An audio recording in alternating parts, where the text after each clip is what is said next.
السلام عليكم ورحمة الله وبركاته. أهلا أهلا يا بنات، عاملين إيه؟ يا رب تكونوا بخير، ونقول بسم الله والصلاة والسلام على رسول الله. ويلا بينا نبدأ الفيديو. زي ما انتوا شايفين النهاردة يا بنات أنا هعمل معاكم أكلة. بصراحة كنت محتارة النهاردة أعمل إيه غدا، وكتير مننا بيحتار هيعمل إيه أكل سهل وسريع.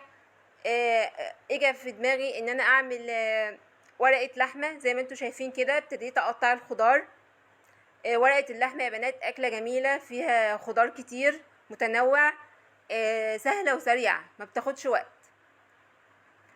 بدأت أقطع أقشر البطاطس وبغسلها كويس جدا زي ما انتوا شايفين اهو. وهبتدي ان انا اقطعها. طبعا يا بنات اللحمة كنت غسلتها، قطعتها وغسلتها وسبتها يعني على جنب. ابتديت اقطع البطاطس مكعبات. ما تقطعوش يا بنات الخضار صغير علشان ما يفقدش القيمة الغذائية بتاعته. ما تنسوش يا بنات الاشتراك وتفعيل الجرس عشان يوصلكوا كل جديد بإذن الله. ودعوة حلوة منكم كده يا بنات، وتكتبوا لي تعليق ادخل ارحب بيكم. وقولوا لي يا بنات برضو لو انتوا حابين الروتين يبقى لوحده والطبخ والاكلات لوحدها. قولوا لي برضو في الكومنتات، يعني اعمل لكم الاكل لوحده عادي واعمل لكم الروتين لوحده، او ان انا اعمل لكم الاتنين مع بعض. شوفوا انتوا حابين ايه، وانا هعمل لكم اللي انتوا عايزينه باذن الله. بدات اقطع البصل جوليان.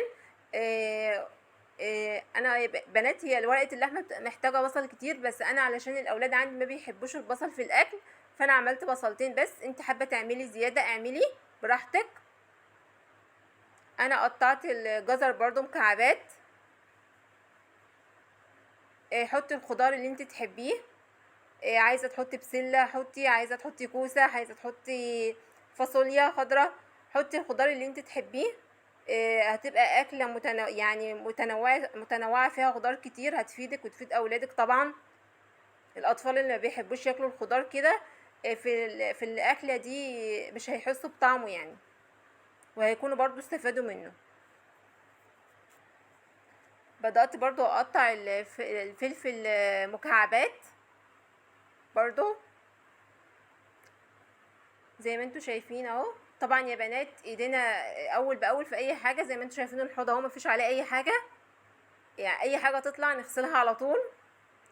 انا جبت الصينيه وحطيت فيها فويل وورق زبده، لان الفويل يا بنات طبعا مضر للصحه يعني. فانا حطيت ورق الزبده وبعدين حطيت الخضار والبهارات واللحمه، وهبتدي اقلبهم كويس جدا جدا يا بنات عشان اللحمه تاخد من الخضار وتاخد من البهارات.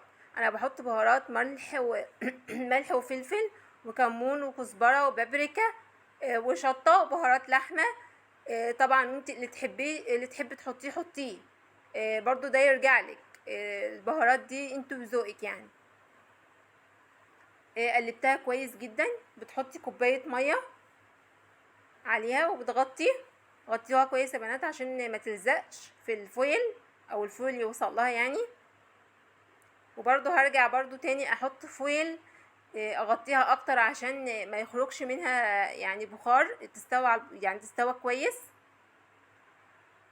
هحطها هقول لكم هي تدخل البوتاجاز. دخلتها طبعا ببقى مشغله البوتاجاز قبلها يا بنات بشويه، وبتدخل على درجه حراره 200. وبتقعد في الفرن من ساعه لساعه ونص. وانت برضو بشريها شوفي اذا كانت محتاجه ميه حطي ميه سخنه. ولما تستوي خالص يا بنات تفتحوا عليها وخلوها تتحمر شويه من الوش على الشوايه. انا بحبها جدا كده، وهتشوفوا شكلها دلوقتي طالع عامل ازاي. طبعا يا بنات انا طبخت الرز. انا عارفه ان انتوا كلكم بتعرفوا تطبخوا الرز، بس انا قلت كمان اشجعكم تعملوا الاكله كلها، الرز وورقه اللحمه مع بعض.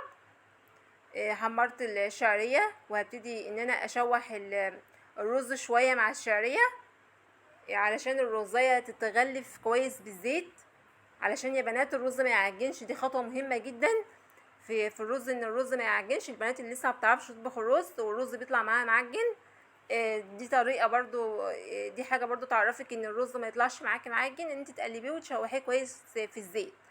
معيار الميه يا بنات انا مش ليا معيار معين بعاير بيه، انا بعاير على حسب ما ايدي بقلب كده واشوف اذا كان عايز ميه ولا لا. انا اتعودت على كده خلاص، فعرفت خلاص، بقالي كتير بقف في المطبخ، فانا عرفت خلاص المعيار بيبقى عامل ازاي.